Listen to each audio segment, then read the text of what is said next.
Hello दोस्तों, आज मैं सुनाने जा रही हूँ आप सबको करवा चौथ व्रत कथा। बहुत समय पहले की बात है।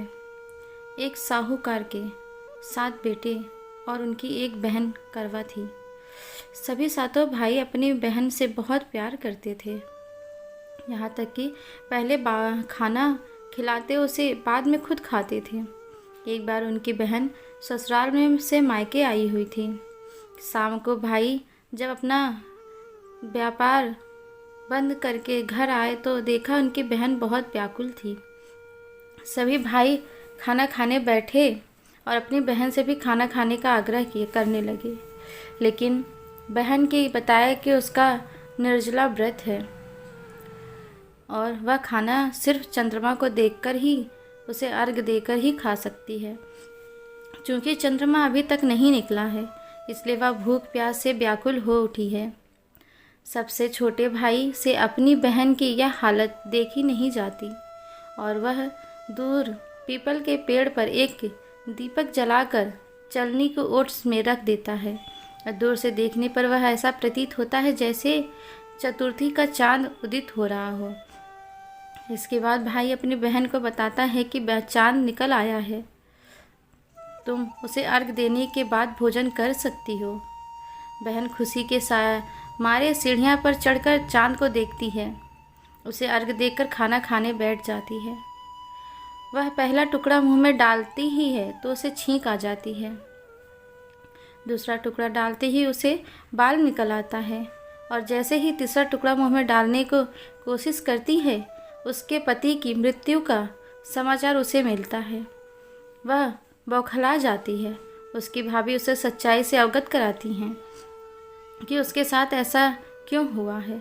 करवा चौथ का व्रत गलत तरीके से टूटने के कारण देवता उससे नाराज हो गए हैं और वह उन्होंने ऐसा किया है।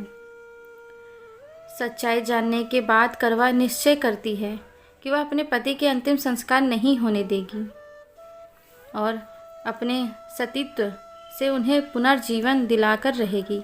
वह पूरे 1 साल तक अपने पति के शव के पास बैठी रही, उसकी देखभाल करती रही, उसके ऊपर उगने वाली सुई नुमा घास को एकत्रित करती रही। 1 साल बाद फिर से करवा चौथ का दिन आ जाता है।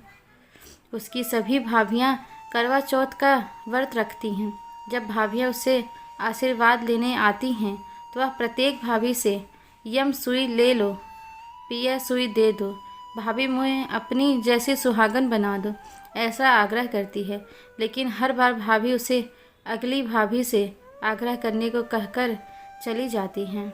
इस प्रकार जब 6ठे नंबर की भाभी आती है तो करवा उससे भी यही बात दोहराती है। यह भाभी उसे बताती है कि चूंकि सबसे छोटे भाई की वजह से उसका व्रत टूटा था, अतः उसकी पत्नी में ही शक्ति है कि तुम्हारे पति को दोबारा जीवित कर सकती है। इसलिए जब वह आए तो तुम उसे पकड़ लेना और जब तक वह तुम्हारे पति को जिंदा न कर दे उसे छोड़ना नहीं। ऐसा कहकर वह चली जाती है। सबसे अंत में छोटी भाभी आ जाती हैं। करवा उसने भी सुहागन बनने का आग्रह करती है, लेकिन यह टाल मटोल करने लगती है। उसे देखकर करवा उन्हें जोर से पकड़ लेती है और अपने सुहाग को जिंदा करने के लिए कहती है।